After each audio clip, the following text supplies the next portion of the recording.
রোজকার রান্নার থেকে আজকের রেসিপি চাল পটল।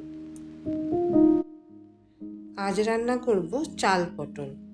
চাল পটল করতে লাগবে এখানে গোবিন্দভোগ চাল নিয়েছি, পটল নিয়েছি, এলাচ, আদা, কিশমিশ, কালো জিরা, ঘি, তেজপাতা, আলু। এই দিয়ে আমি আজ রান্না করব চাল পটল। তো আমি পটল আলু কেটে নিই, তারপর দেখাচ্ছি।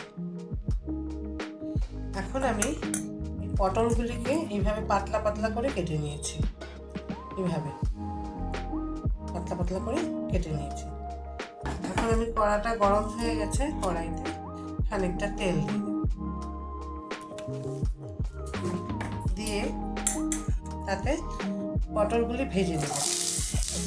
একটু হলুদ লবণ দিয়ে পটলগুলি ভেজে নেব, কারণ পটলটা ভালো করে ভাজবো এর জন্য, কারণ পটল ভাজার একটা সুন্দর গন্ধ হয়, এই জন্য পটলটা সুন্দর করে ভেজে নিই। একটু লবণ দিয়ে দিলাম আর একটু হলুদ দিয়ে দিলাম, দিয়ে পটলটাকে সুন্দর করে ভেজে নিই, তারপরে আমি দেখাচ্ছি। যে পটলটা এরকম করে ভাজা হয়েছে, লাল লাল করে ভেজে নিলাম, লাল লাল না সুন্দর করে ভেজে নিলাম আর কি। পটলের জলটাও বেরিয়ে গেল, ওটাও শুকিয়ে গেল। তো আমি এখন পটল ভাজাটা উঠিয়ে নেব।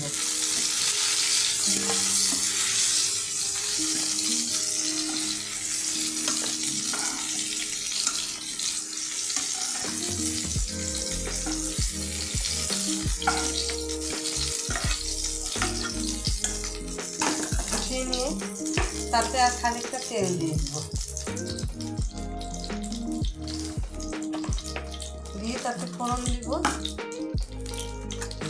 আধা চামচেরও কম কালো জিরা আর একটা তেজপাতা। ফোড়ন দিয়ে তাতে দিয়ে দিব আলুগুলি, ছোটো ছোটো করে কেটে রেখেছিলাম, সেই আলুগুলি দিয়ে দিলাম।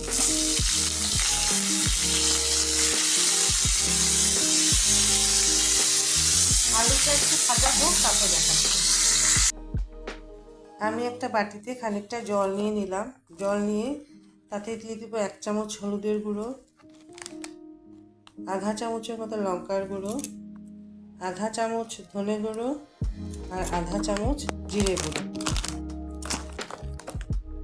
এটা দিয়ে আমি একটা পেস্ট করে নিই, তারপর আমি তরকারিতে দিয়ে দিই। আলুটা মোটামুটি ভাজা হয়ে গেছে, এখন আমি তাতে দিয়ে দেবো চালটা ধুয়ে রেখেছিলাম, গোবিন্দভোগ চালটা, ওই চালটা দিয়ে দিলাম, দিয়ে একটু ভেজে নেব।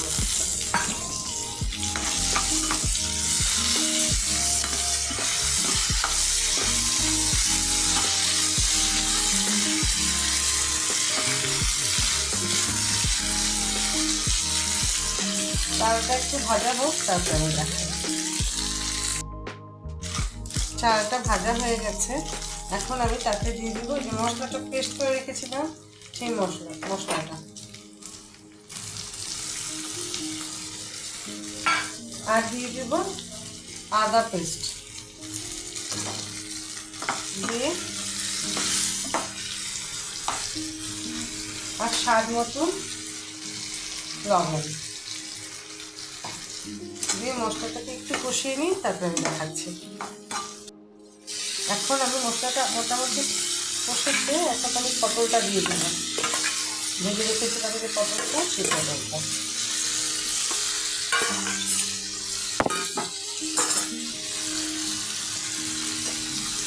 পটলটা দিয়ে একটু কষিয়ে নিই। মশলাটা কষানো হয়ে গেছে আমার, পটল আলু চাল মশলা সুন্দর করে কষে গেছে। এখন আমি তাতে দিয়ে দেবো কিশমিশটা দিয়ে দিলাম আর একটু চিনি দিয়ে দিলাম, দিয়ে তাতে আমি দিয়ে দিচ্ছি জল। জলটা মানে এতটা দিতে হবে যাতে চালটা সুসিদ্ধ হয়।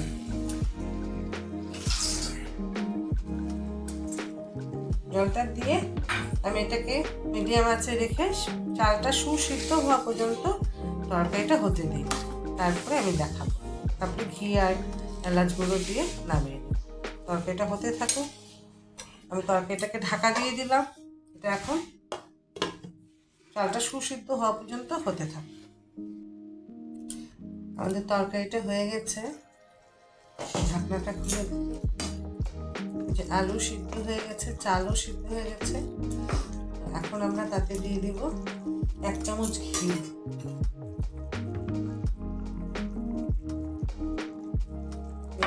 এক চামচ ঘি দিয়ে দিলাম,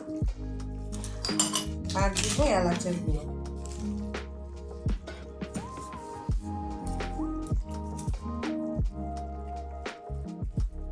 দিয়ে এটাকে অফ করে রেখে দিই, অফ করে ঢাকা দিয়ে রেখে দিই। গ্যাসটা অফ করে দিলাম। দেখো এখন আমি দেখাচ্ছি।